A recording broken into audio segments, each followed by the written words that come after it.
Hello बच्चों, आप सभी का स्वागत है अपने एनएस कोचिंग सेंटर चैनल में। और आज हम करेंगे नया अध्याय प्रारंभ, जिसका नाम है एक साम्राज्य की राजधानी विजयनगर।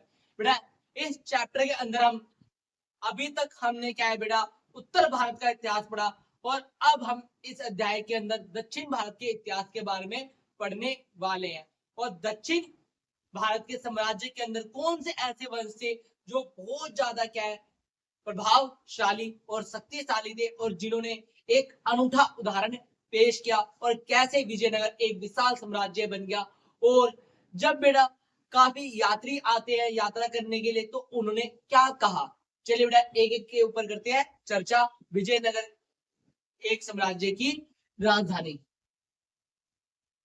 बेटा चैप्टर नंबर 7 है ये, एक साम्राज्य की राजधानी विजयनगर। बेटा विजयनगर साम्राज्य लगभग 14वीं से 16वीं शताब्दी तक रहा। विजयनगर, बेटा विजयनगर का अर्थ क्या है बेटा? विजय का शहर। क्या है बेटा? विजय का शहर। विजयनगर साम्राज्य की स्थापना, बेटा विजयनगर साम्राज्य की स्थापना दो भाइयों ने की थी, हरियर और बुक्का। बेटा विजयनगर साम्राज्य की स्थापना किसने की थी बेटा? दो भाइयों ने की थी, जिनका नाम क्या था बेटा? हरियर बुक्का। बेटा कब क्या गया था बेटा? 1336 में विजयनगर साम्राज्य की स्थापना हुई थी। विजयनगर साम्राज्य पर चार प्रमुख राजवंशों ने शासन किया। जो बेटा विजयनगर साम्राज्य है, इस पर क्या है बेटा? चार वंशों का क्या है बेटा? दबदबा रहा। अनेकों वंश रहे, किंतु ये चार वंशों का क्या है बेटा? एक अपना ही रुतबा और एक अपना ही प्रभाव रहा। तो बेटा वो कौन कौन से चार वंश थे जिन्होंने बेटा विजयनगर पे एक अपनी गहरी छाप छोड़ी? संगम वंश। बेटा पहला वंश कौन सा बेटा? संगम वंश। संगम वंश के संस्थापक हरिहर और बुक्का थे। ये संगम नामक व्यक्ति के पुत्र थे। बेटा जो हरिहर और बुक्का थे, तो बेटा ये दोनों किसकी संतान थे बेटा? संगम नाम के इनके पिता का नाम क्या था बेटा? संगम था। और इसीलिए इन्होंने अपने वंश का नाम भी क्या रखा बेटा? संगम वंश रखा। ठीक है बेटा।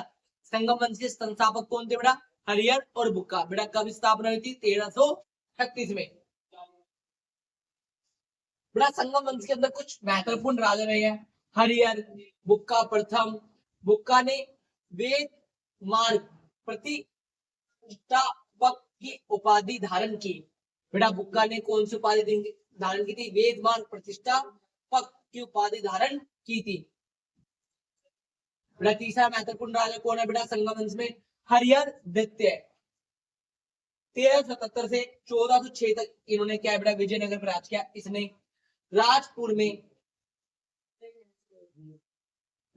में स्वर और महाराजा धीराज दोनों उपाधि धारण की। बेटा इन्होंने क्या है बेटा? दो उपाधि धारण की थी। राजपुर में स्वर और महाराजा अधिराज की उपाधि धारण की थी। इसने बेटा? हरिहर द्वितीय ने।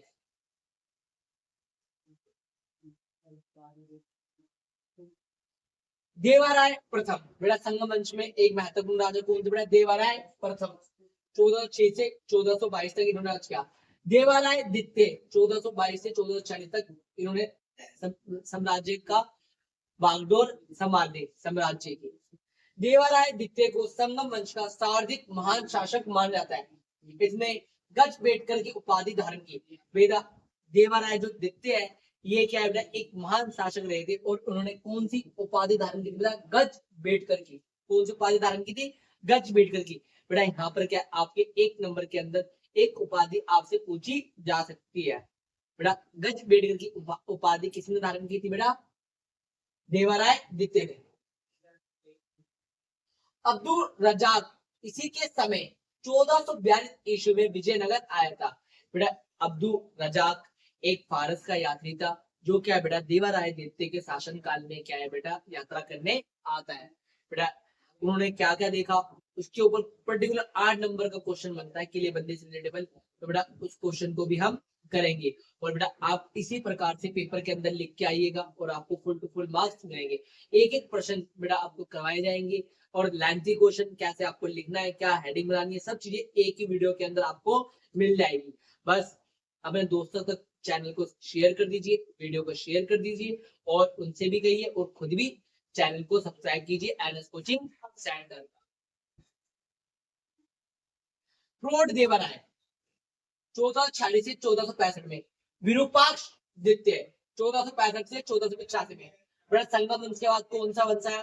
सुलूक वंश 1485 से 1505 तक क्या करा? राज किया। इनमें बेटा कौन से महत्वपूर्ण राजा थे?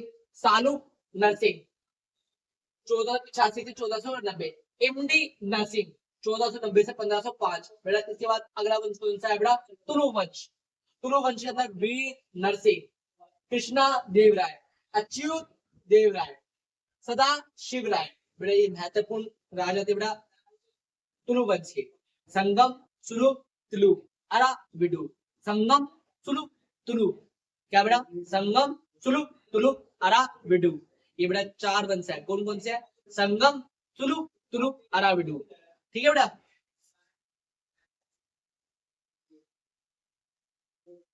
अरा विडु या अरा विदु एक ही बात है बेटा। ठीक है। इसके संस्थापक तिरुमल थे। बेटा अराविडु वंश के संस्थापक कौन थे बेटा? तिरुमल थे। विजयनगर साम्राज्य के उजड़ जाने के बाद अराविदु वंश ने पेनुकोंडा को राजधानी बनाया। बेटा विजयनगर साम्राज्य का जब पतन होगा उसके बाद अराविडु ने अपनी राजधानी क्या बनाई थी बेटा? पेनुकोंडा बनाई थी। क्या बनाई थी बेटा?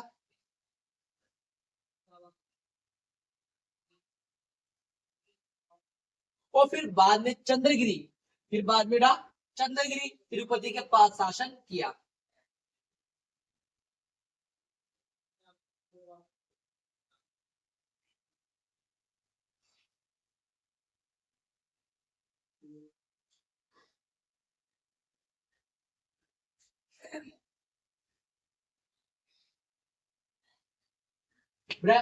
अराविडु में कृष्ण देव राय। बड़ा कृष्ण देव राय के बारे में पढ़ लेते हैं। ये बड़ा कौन से वंश में थे बेटा? आप सभी कमेंट करके बताएंगे। अभी अभी मैं पढ़ा के गया था कि कृष्ण देव राय कौन से वंश में थे। कृष्ण देव राय कौन से वंश में थे बेटा? तुलु वंश के थे। कृष्ण देव राय ने 1509 ईस्वी से 1529 ईस्वी तक शासन किया। बेटा इनका शासन काल कब से था बेटा? 1529 से 1509 से 1529 तक इनका शासन काल था। कृष्ण देव राय द्वारा तुंगभद्रा और कृष्णा नदियों के बीच का क्षेत्र रायचूर दोआब हासिल किया। बेटा कृष्ण देव राय के टाइम पे क्या है? रायचूर दोआब पे बेटा क्या कर लिया था? कब्जा कर लिया था। बेटा दो नदियों के बीच का जो हिस्सा होता है उसे दोआब कहते हैं। जैसे बेटा पंजाब का नाम पंच प्लस आब, पंजाब नाम पड़ा। ये 5 नदियों की क्या है बेटा? सिंचित भूमि है, इसीलिए इसे क्या कहा गया? पंजाब। दो आब का मतलब क्या? जो दो नदियों के बीच में हो। बेटा दो का मतलब दो, आब का मतलब पानी। और बेटा रायचूर पर कब्जा किसने किया था बेटा? कृष्ण देव राय द्वारा किया गया था। 1514 ईस्वी में कृष्ण देव राय द्वारा उड़ीसा के शासकों का दमन किया गया। बेटा 1500 में इन्होंने बहुत महत्वपूर्ण कार्य किए। 16वीं शताब्दी में 1512 में क्या है बेटा? रायचूर पे कब्जा किया। 15 उसी के 2 साल बाद क्या है बेटा? इन्होंने उड़ीसा पे कब्जा कर लिया। 1520 में बेटा इन्होंने बीजापुर पे कब्जा कर लिया। कृष्ण देव राय ने अपनी माँ के नाम पर विजयनगर के समीप नगलपुरम नामक उपनगर की स्थापना की। बेटा इन्होंने अपनी माँ के नाम पर क्या नगलपुरम नाम की एक छोटे से शहर की क्या की थी बेटा? स्थापना की थी। कृष्ण देव राय ने 14 लड़ाई लड़ी और लड़ाइयों में विजय प्राप्त की। बेटा इन्होंने महत्वपूर्ण 14 लड़ाई लड़ी और 14 लड़ाइयों के अंदर क्या है बेटा? इनको विजय प्राप्त हुई। कृष्ण देव राय जी की पिता का नाम तुलुक नरस नायक था। बेटा कृष्ण देव राय जी के पिता का नाम क्या था? तुलुक नरस नायक था।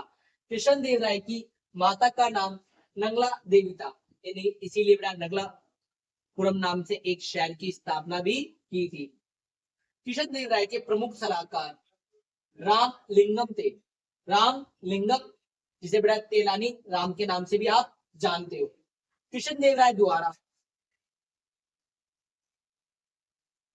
अमुक तुल्य की रचना की गई, जो कि तेलुगु के 5 महाकाव्य में एक है। बेटा अमुक्त माल्यधर, अमुक्त माल्यधर इसकी रचना बेटा किसने की थी? बेटा कृष्ण देव राय ने की थी। बेटा एक महत्वपूर्ण व्यक्ति ईस्ट इंडिया कंपनी के अधिकारी थे कॉरेन मैकेंजी। इन्होंने क्या योगदान है कॉरेन मैकेंजी का? बेटा पेपर के अंदर ये आपसे पूछा जा सकता है। कि कोलन मैकेंजी ने क्या किया। तो बेटा पढ़ते हैं कोलन मैकेंजी ने क्या किया। कोलन मैकेंजी का जन्म 1754 ईस्वी में हुआ था। Colin Mackenzie East India Company के कार्यरत अधिकारी थे। विजयनगर साम्राज्य की खोज में 1800 में कोलन मैकेंजी द्वारा की गई थी। बेटा विजयनगर साम्राज्य की खोज किसने की थी बेटा? कोलन मैकेंजी के द्वारा की गई थी। 1815 में उन्हें भारत का पहला सर्वप्रिय जनरल बनाया गया। सर्वर जनरल सर्वेयर मतलब जो सर्वे करता वो जनरल बनाया गया। मृत्यु तक 1821 तक वह इस पद पर रहे। कोलन मैकेंजी अभियंता, सर्वेक्षक तथा मानचित्रक थे। बड़ा ये इंजीनियर और सर्वे और मानचित्रकारक थे। इनको बड़े चित्र बनाने के बारे में क्या थी बड़ा कला ज्यादा थी। मानचित्र मैपिंग वगैरह करना इनको अच्छे से आता।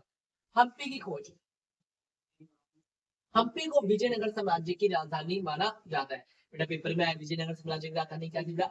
हम्पी थी। हम्पी की खोज 1800 में कोलन मैकेंजी द्वारा की गई थी। बेटा हम्पी की खोज किसके द्वारा की गई थी बेटा? Colon McKenzie. कोलन मैकेंजी कौन था? ईस्ट इंडिया कंपनी का एक कार्यरत अधिकारी था। बेटा ये कौन से पद पे थे बेटा? सर्वेयर अधिकारी थे। विजयनगर साम्राज्य का विस्तार। विजयनगर साम्राज्य कृष्णा तथा तुंगभद्रा नदी के बीच में था।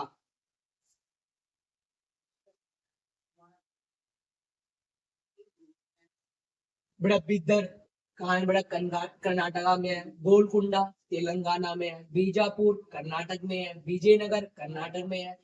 चंद्रगिरी आंध्र प्रदेश में है। कांचीपुरम तमिलनाडु में है। मैसूर कर्नाटक में है। तंजावुर तमिलनाडु में है। केलार कर्नाटक में है।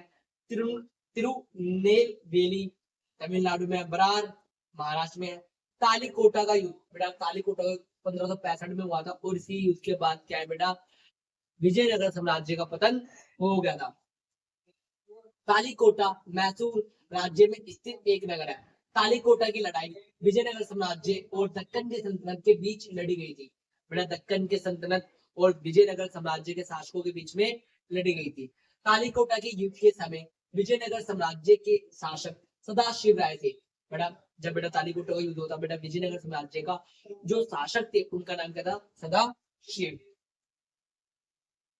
जो कि तुलुक वंश का था और सेनापति प्रधानमंत्री रामराय था। दक्कन सल्तनत बीजापुर गोलकुंडा बीदर अहमदनगर दक्कन में शामिल थे। बेटा दक्कन सल्तनत बीजापुर गोलकुंडा बीदर अहमदनगर दक्कन में शामिल थे। ये बेटा चार जो शहर है ये बेटा किसमें शामिल थे? दक्कन सल्तनत में शामिल थे। बीजापुर के अली आदिल शाह ने दक्कन की तरफ से युद्ध का नेतृत्व किया। तालीकोटा की युद्ध की लड़ाई बन्नी हट्टी का युद्ध के नाम से जानी जाती है। बेटा पेपर में आ जाए विजयनगर साम्राज्य के जो पतन हुआ बेटा वो कौन सी युद्ध में हुआ? तो बेटा ऑप्शन में बेटा अगर तालीकोटा युद्ध ना हो तो क्या है बेटा? बन्नी हट्टी।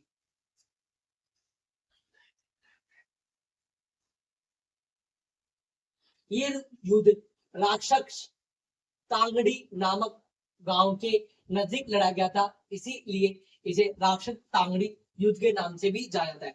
बेटा तालीकोटा युद्ध के तीन नाम आ गए, बन्नी हट्टी और राक्षस तांगड़ी युद्ध और बन्नी हट्टी और तालीकोटा का युद्ध। तो बेटा इसी युद्ध में क्या है बेटा? विजयनगर साम्राज्य का पतन हो जाता है। इस युद्ध में विजयनगर साम्राज्य की हार हुई। जो बेटा विजयनगर साम्राज्य है बेटा अभी तो ऊपर से पढ़ाया बेटा, अंदर तक गहराई तक चलेंगे बेटा, सब चीजें क्या है डिटेल में समझते हुए चलेंगे बेटा। सबसे पहले जान लेते हैं जो विजयनगर साम्राज्य में उसका जल स्रोत क्या था। बेटा कैसे विजयनगर साम्राज्य के अंदर जल की आपूर्ति होती थी, कौन कौन से स्रोत थे जिसमें क्या है बेटा जल आता था। तो बेटा सबसे पहले बेटा पढ़ेंगे विजयनगर में जल की व्यवस्था तुंगभद्रा नदी द्वारा लाया जाता था, जो कि एक प्राकृतिक जल था। ठीक है बेटा सबसे ज्यादा जल का स्रोत कोई था तो बेटा उधर की बहने वाली नदियां, और उधर की बहने वाली नदी में सबसे प्रमुख नदी का नाम कौन सा था बेटा? तुंगभद्रा नदी। तुंगभद्रा नदी उत्तर पूर्व दिशा में बहती है। इसके आसपास की ग्रेनाइट पहाड़ियों से अनेक जलधाराएं निकलती थी, जो कि आकर तुंगभद्रा नदी में मिल जाती थी। कृत्रिम खोज नगर की जल आवश्यकताओं की आपूर्ति के लिए लगभग सभी धाराओं के साथ एक बांध बनाकर भेड़ आकारों के होजों का निर्माण कराया गया था। बेटा विजयनगर के साम्राज्य की जल आपूर्ति के लिए क्या है बेटा, होज बनाए गए थे हर नदी के पास, ताकि क्या है बेटा, शहर की जल की आपूर्ति पूरी हो सके। 15वीं शताब्दी के आरंभिक वर्षों में एक होज का निर्माण किया गया था, जिसे आज कमलपुरम जलाशय का कहा जाता है। तो बेटा एक कमलपुरम जलाशय भी बनाया गया था, जिससे क्या है बेटा, जल की आपूर्ति होती थी।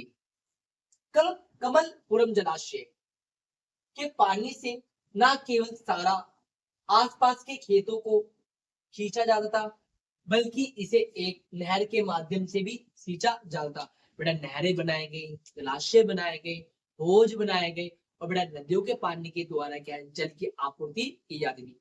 बेटा जो जलाशय बनाया गया था, उस जलाशय का नाम क्या था, कमलपुरम जलाशय, जिससे क्या है बेटा, आसपास की भूमि को क्या किया जाता बेटा, सिंचित किया जाता। और बेटा अगर आप इसी चैप्टर को आगे कंटिन्यू करना चाहते हैं, तो बेटा नेक्स्ट वीडियो आपको समय पे चाहिए, तो आप क्या है बेटा, वीडियो को अपने दोस्तों तक शेयर कर दीजिए और चैनल को सब्सक्राइब कर लीजिए NS coaching centre. Bell icon को दबाना ना भूलें।